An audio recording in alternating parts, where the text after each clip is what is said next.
ಎಲ್ರಿಗೂ ನಮಸ್ಕಾರ. ಇವತ್ತು ಪ್ರಿಯಾಂಕಾ ಖರ್ಗೆ ಬಗ್ಗೆ ಹೇಳ್ತೇವೆ ನಾವು.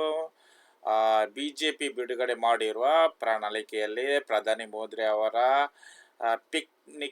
ಪಿಕ್ನಿಕ್ನ ವಿಭಿನ್ನ ಫೋಟೋಗಳು ಬಿಟ್ಟರೆ ಯುವಕರಿಗೆ, ಮಹಿಳೆಯರಿಗೆ, ರೈತರಿಗೆ, ಬಡವರಿಗೆ, ಶ್ರಮಿಕರಿಗೆ, ನಿರ್ಗತಿಕರಿಗೆ ಉಪಯೋಗವಾಗುವಂಥ ಯಾವುದೇ ಅಂಶಗಳಿಲ್ಲ.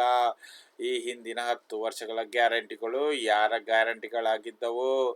ಅವರದ್ದೇ ಗ್ಯಾರಂಟಿಗಳಾದ Achhe Din, skill India, make in India, 100 smart ಸಿಟಿಗಳು, 2 ಕೋಟಿ ಉದ್ಯೋಗ ಸೃಷ್ಟಿಯ ಗ್ಯಾರಂಟಿಗಳು ಏನಾದವು? ಯಾವ ಗ್ಯಾರಂಟಿಗಳು ಅನುಷ್ಠಾನಗೊಂಡಿವೆ ಎಂದು ಪ್ರಿಯಾಂಕಾ ಖರ್ಗೆ ಅವರು ಹೇಳಿದ್ದಾರೆ.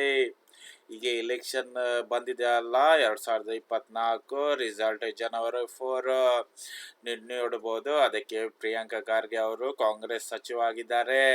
ಬಿಜೆಪಿಯ ಬಗ್ಗೆ ಇಂಥ ಸ್ಟೇಟ್ಮೆಂಟ್ ನೋಡಿದ್ದಾರೆ. ಈಗ ಜನವರಿ 4ಕ್ಕೆ ಗೊತ್ತಾಗ್ತದೆ ಯಾರ್ದು ಯಾವ ಪಕ್ಷ ಬರ್ತದಂತ. ವಿಡಿಯೋ ಇಷ್ಟವಾದರೆ ಲೈಕ್ ಮಾಡಿ, ಸಬ್ಸ್ಕ್ರೈಬ್ ಮಾಡೋದನ್ನೊಂದು ಮಾತ್ರ ಮರಿಬೇಡಿ. ಎಲ್ಲರಿಗೂ ದೇವರು ಒಳ್ಳೇದು ಮಾಡಲಿ ಅಂತ ನಾನು ದೇವರಲ್ಲಿ ಪ್ರಾರ್ಥಿಸುತ್ತೇನೆ.